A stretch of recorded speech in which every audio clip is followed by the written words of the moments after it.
Genesis chapter 1, verse 1. In the beginning, God created the heavens and the earth. And down to verse 26.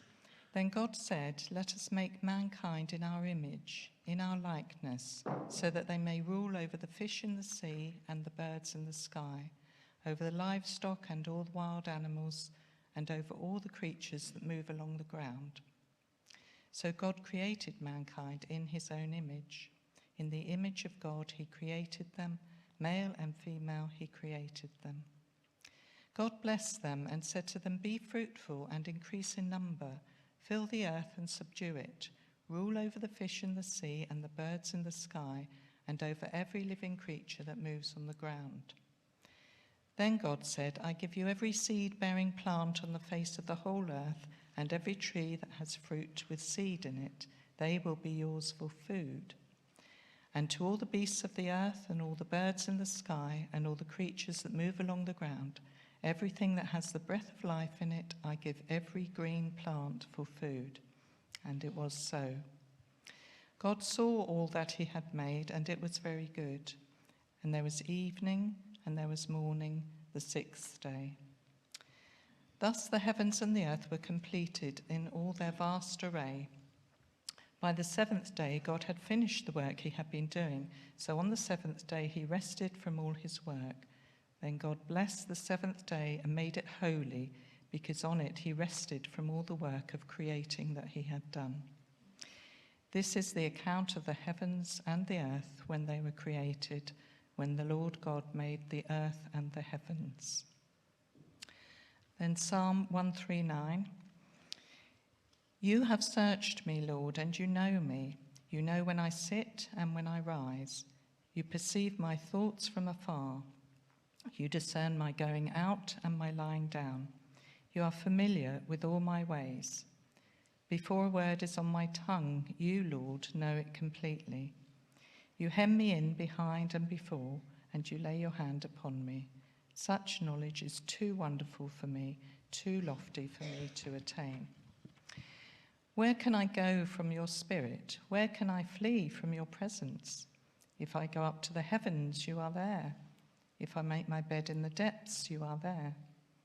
If I rise on the wings of the dawn, if I settle on the far side of the sea, even there your hand will guide me. Your right hand will hold me fast. If I say, surely the darkness will hide me and the light become night around me, even the darkness will not be dark to you. The night will shine like the day, for darkness is as light to you.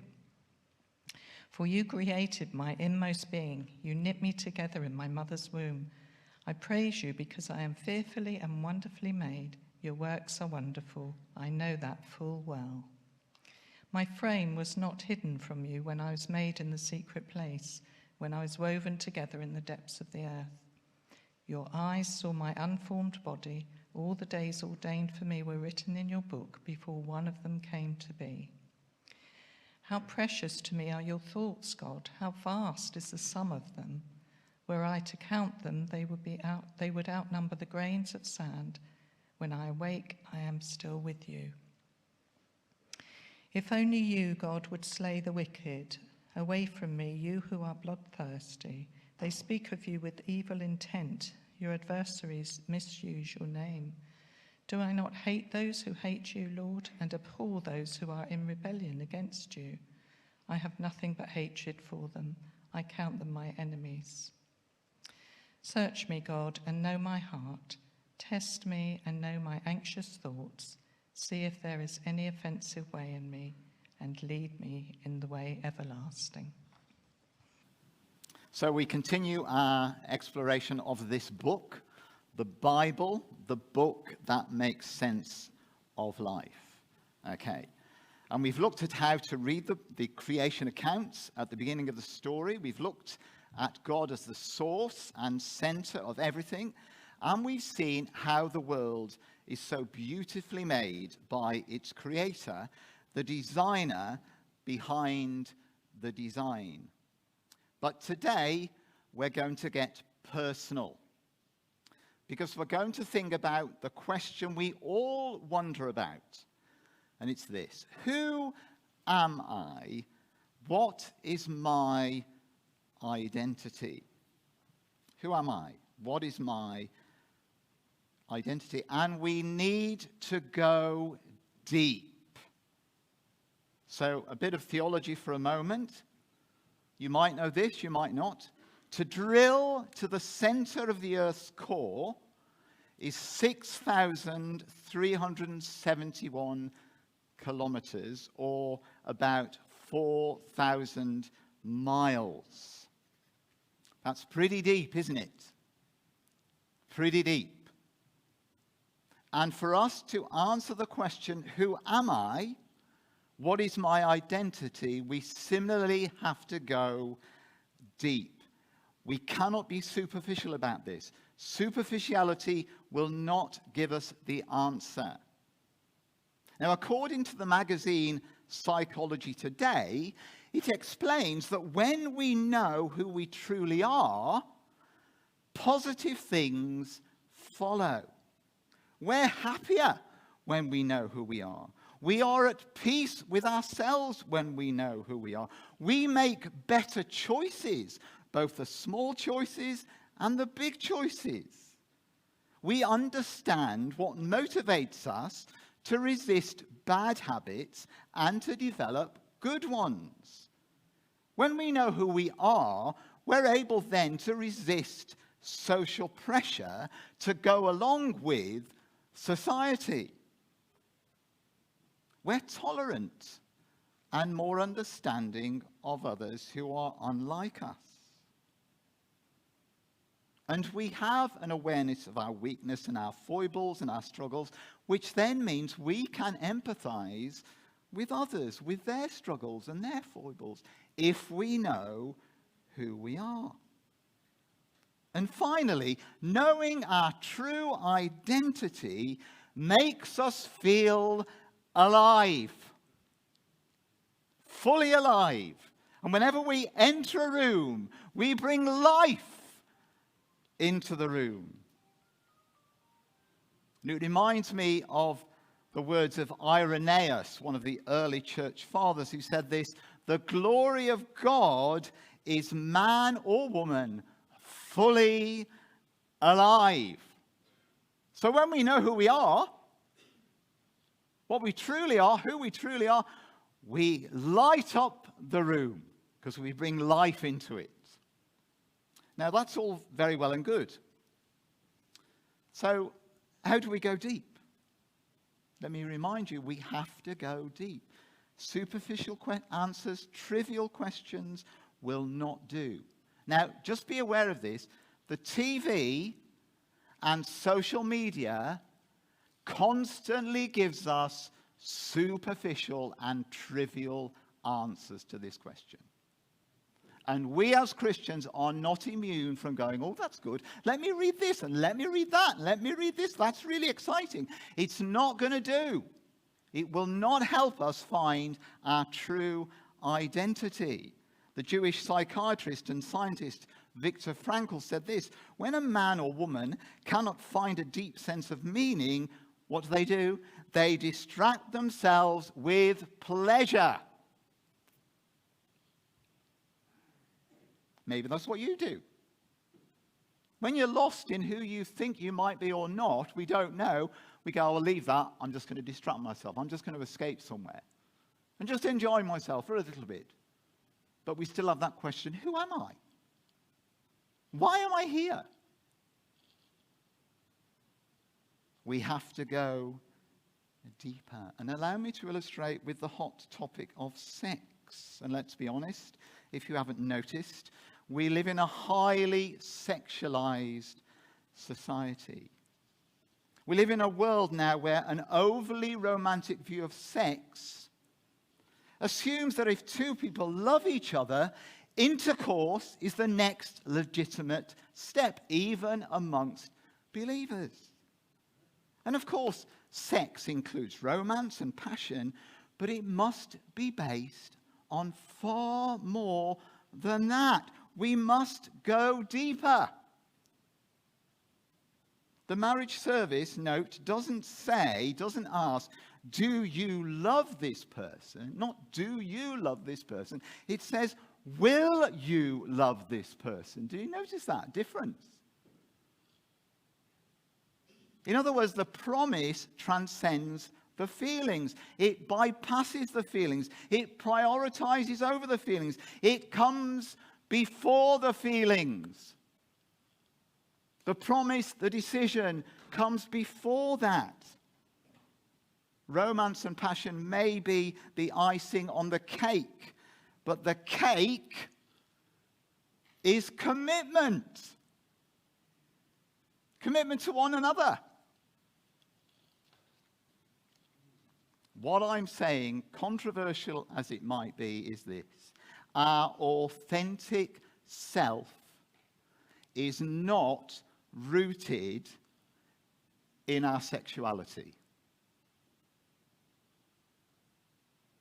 That is not the core of who we are. It's part of who we are, but it's not the core of who we are. Neither is identity politics. It should not be the core of our identity. It shouldn't be found in fame or wealth or work or our autonomy, our independence, our going our own way, doing our own thing. It's rooted and will always be rooted in a relationship with God, our Maker, who, and this is what the scriptures tell us right at the beginning about our identity, he who has made us in his image, in his likeness. Where is identity? Who are we? It's there. That's the core identity. We've all been made in the image of God. We find out who we truly are when we seriously, I'll underline that millions and millions of times, when we seriously connect with the God who made us and who in Jesus Christ has loved us. After John Lennon was shot in 1980, his wife Yoko Ono penned these words of lament. Why do I miss you so? Why do I miss you so if you're just a speck of dust floating endlessly amongst millions of stars? Why? Why do we miss people that have died, that were close to us? Why do we do that? Because we're not just a random mass of molecules. We're not just a blob of stuff. We're not a very sophisticated ape-like creature. Because according to Genesis 1:26, we've all been made in God's likeness, which means the closest any of us will get to seeing God in creation, get this, turn to one another in this room. That's the closest you will get to seeing God in this world. As you look at each other, because you're looking at each other made in God's image, made. You are like God. How amazing is that? You and I are like God because you're made in his image. You reflect him in who you are. So back to the core issue, the core question, who are we then? If we're made in the image of God. Number one, we're sacred beings. We are sacred beings. We are each a holy thing. A holy thing. Yeah. Because God has made us. We are holy. Now, I have no problem in holding newborn babies. I love holding newborn babies. I wanted to get hold of Oscar over there. And how amazing is that? Many congratulations. Yeah. I love holding newborn babies. I have no problem. But my son-in-law, Ed, he gets a bit like embarrassed. And he gets a bit like, oh no, this is a newborn baby. Oh dear, I might drop her or I might drop him. I'd rather not. Is there any men around here do that? But there's something about what Ed does there. Maybe he's aware. I don't know. Maybe I should ask him later on today. Maybe he's aware that this little bundle is so special, yet so fragile, that he daren't drop her or him. Maybe, just maybe, he's respecting the sacredness of that which he is holding in his hands, in his arms, because that child has been made in God's image, and that child therefore is sacred. From conception, I believe a divine status is given. From conception. Every human being is sacred. Every human being has the divine stamp. Now, this is interesting because you see, in the ancient world, only male kings, not even males, only male kings were considered sacred. Only they had God-like status. Normal human beings in the ancient world were nothing. Nothing. They were just there to be used, and then when their purpose was done, they were thrown away. They were discarded. Pre the Bible, most of the ancient world was ruled totalitarian. I don't know what the it was ruled by totalitarian kings. Yeah. By the God kings. And then Genesis comes. See, this is how radical Genesis is. Then Genesis comes along and says, no. It's not kings who are just, it's not just kings who are godlike. It's not just kings who are special and sacred. It's everybody. Because everybody has been made in the image and likeness of God. Everyone has divine status, therefore. Kings and slaves, princes and paupers, men and women and children. And later on in the story of the Bible, Jesus underlines this and emphasizes it and revolutionizes it. Right at the beginning of the Bible story, a foundation is being laid for the flourishing of all mankind. All mankind. Not just the few, not just the elite, not the educated or the famous. All of us are sacred. There's no hierarchy. No hierarchy.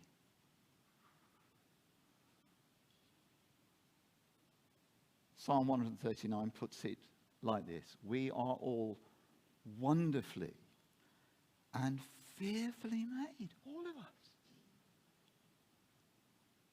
And you see, I have this theory that, do you know, I don't know whether you do this. I've done it occasionally. I don't do it so much now. We beef ourselves up. Yeah? Have you ever done that? You know? We beef ourselves up.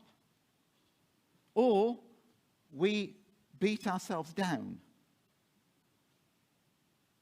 Because we don't quite know who we are. We don't quite know. We don't know that we're made in God's image. We don't know that we're precious. We don't know that we're sacred. And so we have to do something about it.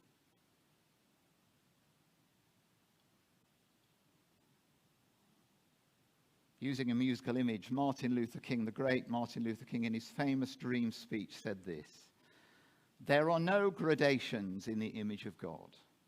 Every human being, from a treble white to a bass black, is significant on God's keyboard." Every single human being is sacred. Which leads to the second point. We're not just sacred beings.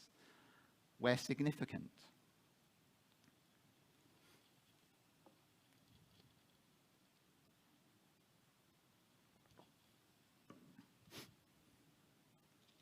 Now, in my life of however many years, I know quite a few people who are quite literally the life and soul of the party. Yeah. A friend of ours called Kate is one of them, one of Mo's good friends from school days. You'll know Kate if she entered a room. She's larger than life, she bubbles over with energy, and she's funny. Yeah, really funny. And I'll tell you why she's funny, because every time she sees me, she calls me the Bish. She calls me Bishop Paul. Or in fact, what she'd really like, but sadly somebody else has got that role, is she'd really like me to be Archbishop of Canterbury. Yeah. She reckons I'd make a really good archbishop. Not sure about that. She's great. But I'm not like her. I'm not like her.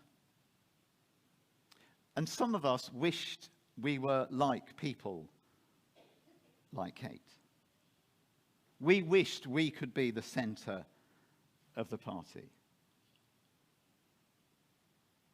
We're not sure about ourselves, but we think, I'd love to be like them, or I'd love to be like her, or him, or whatever. And then we begin to doubt our own value.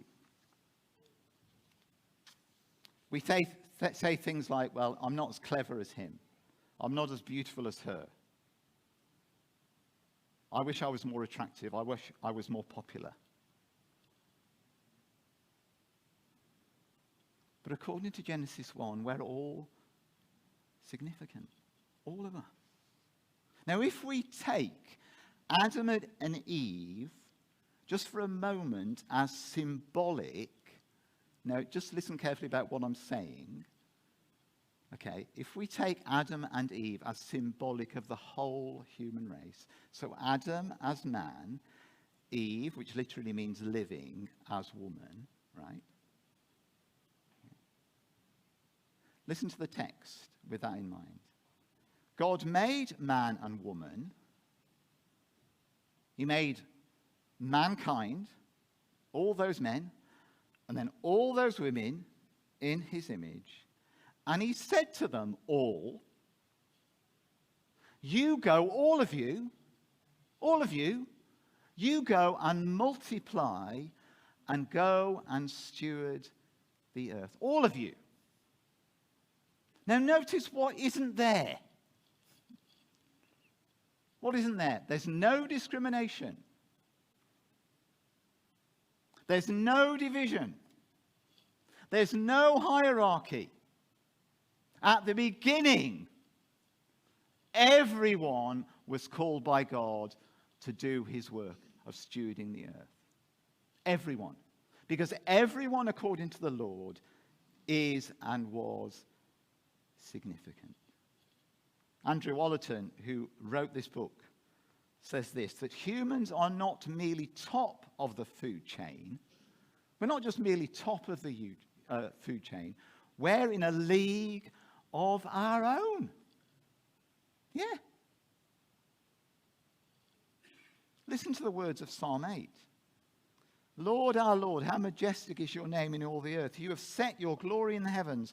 Through the praise of children and infants, you've established a stronghold against your enemies to silence the foe and the avenger. When I consider your heavens, the work of your fingers, the moon and the stars which you have set in place, what is mankind that you are mindful of them? Human beings that you care for them. You have made them a little lower than the angels and crowned them with glory and honor. What's the psalmist saying there? He's saying exactly the same as Genesis 1. We are significant human beings. All of us. Just a little bit lower than the angels, and has crowned us. You've got a crown on your head. You have got a crown on your head. I don't know whether you noticed our little grandchild Eden. Yeah, they got us up at 6 o'clock this morning, right? To make crowns. I mean, yeah.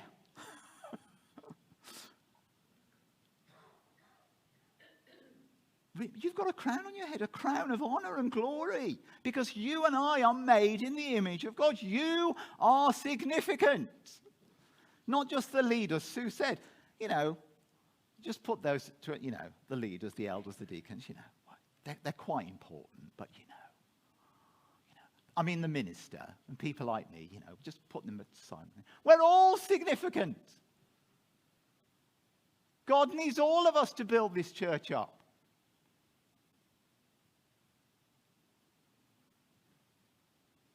Remember, we're royalty. We've got a crown. That means we're royalty. Paul in his letter to the Galatians says a similar thing. There is neither Jew nor Greek, neither slave nor free, neither male nor female.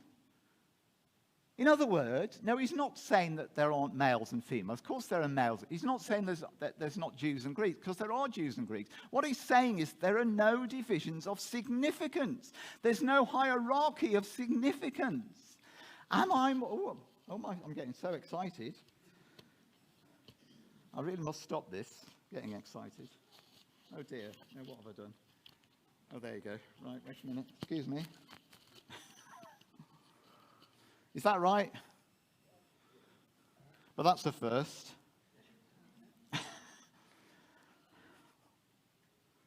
Am I more significant than you? Seriously, am I more significant than Tonga?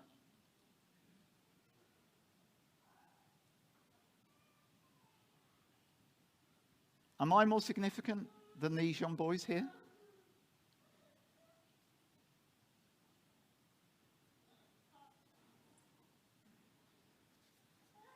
See, this is what Jesus was doing when he came. One of the things that really irritated the religious authorities was that he was saying, everyone is special. Everyone is significant. Everyone. You, and I know many of you are going through stuff. You're going through struggles. Some of you have big doubts about your value. You are significant because your identity is in God. You have been made in the image and likeness of God. God so loved the world. The world. That's you and me. Whatever your background, whatever your status, whatever your education, whatever your weight. In one of C.S. Lewis's sermons entitled The Weight of Glory, he said this: there are no ordinary people. You will never talk to a mere mortal. There are no ordinary people.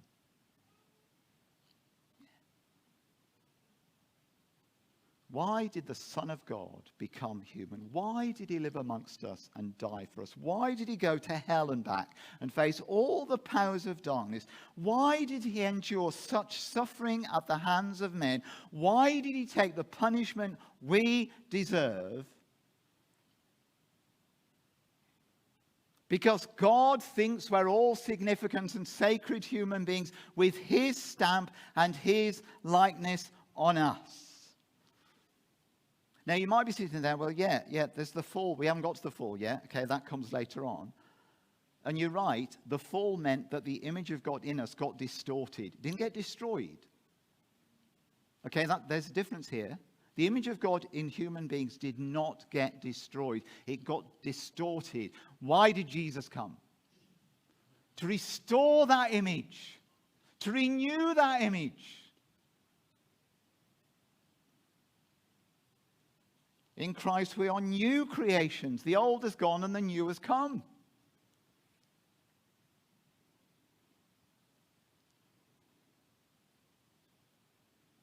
But you see, if we believe this, this is all very straightforward, isn't it? Yeah. We are sacred. We are significant. Can we receive this? Will we receive this? Because if we do, something else happens. Thank you, Chris. If we know this and believe this, we will live in solidarity with the least amongst us. We will live in solidarity with the weakest and the poorest and the disenfranchised and the discriminated against. We will do what God did and what Jesus did in his life on this earth. In the words of Graham Kendrick's song, he's the God of the poor and he's the friend of the weak, and he expects his church to reflect him in their actions.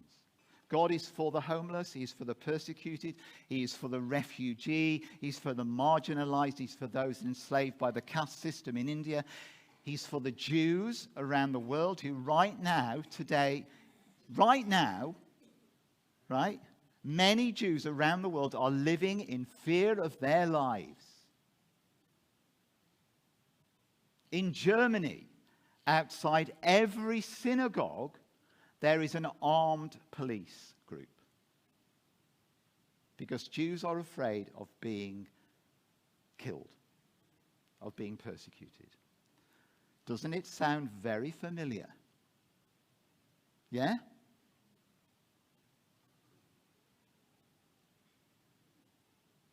But whoever we are, whatever skin color, whatever religion we have,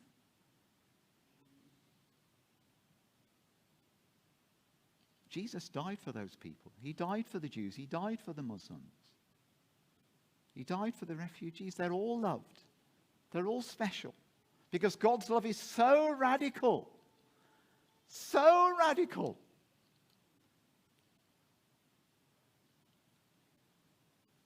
We will live in solidarity with the least. Yeah. So if I might just underline what Sue's already said. You know, pray for the work of Open Doors. Pray for the Christians in Nigeria, in North Korea, in China. And don't just pray. If you're able to, give. And you might say, well, Paul, I need my money for the holiday. Well, okay, get a cheap holiday. Sorry. That might be a bit controversial, you know.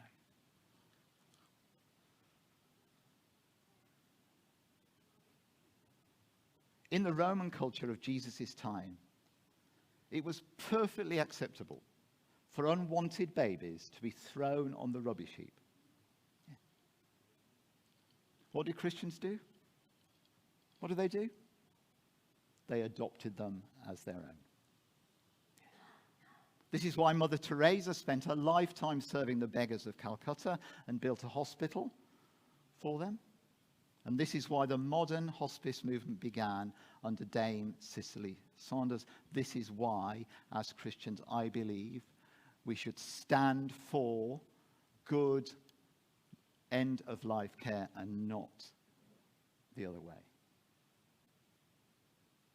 Now, I know that's a controversial issue. I once met two former followers of Al-Qaeda in a church in Jordan. Yeah. They were there in Jordan, in that church, to disciple other Muslim background believers. Yeah. And I met them. And they used to kill people. They used to persecute Christians. And then they became Jesus' freaks. Because God loved them. Let's do some takeaways, shall we, to finish. Okay, some takeaways. So what? So what do we do? Number one, if you don't know this, find your identity in God. Go deep. Your identity is in a relationship with him. And if you don't know that, I think Alpha's going to start at some point at Caution. Go to Alpha. Yeah. Find your identity in God. Number two, avoid finding identity in other things. Like money. Because it's spent. Like work. Because in the end, like me, you kind of retire. But more seriously than that, if you see work as your identity, your core identity, and you keep working, what happens? Anybody? Keep working. Working and working and working and working. You'll tire yourself out.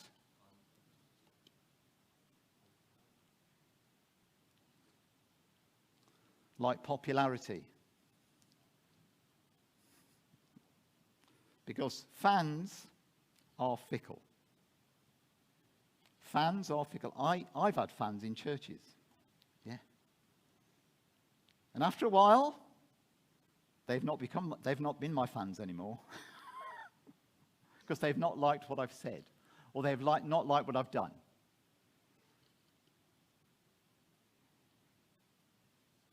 And in this very materialistic world that we live in, don't find your identity in buying stuff. As an old Jewish saying says, to be human is to be, not to buy. Number 3, we're more fully ourselves in community with other people. God made man and woman in his image. They were meant to be together. We're meant to be together. And let me just plug life groups. If you're not in a life group, join a life group. Because you know why? Because you'll learn more about who you are. You'll learn more about God. You'll learn more about the Bible as you share together God's word. You will learn. What they give to you. I've been studying the Bible for years. And I go to an old people's Bible study group. And I learned something else. And to quote a headline from Premier News, now is the time for Christians to show love to their Jewish neighbors. Yeah, we need to do this. Because the Jews are still God's people. They are still his chosen people. And the church of anybody should be reaching out to the Jewish community. And finally, how many Christians were killed in Nigeria, Sue? 200, yeah.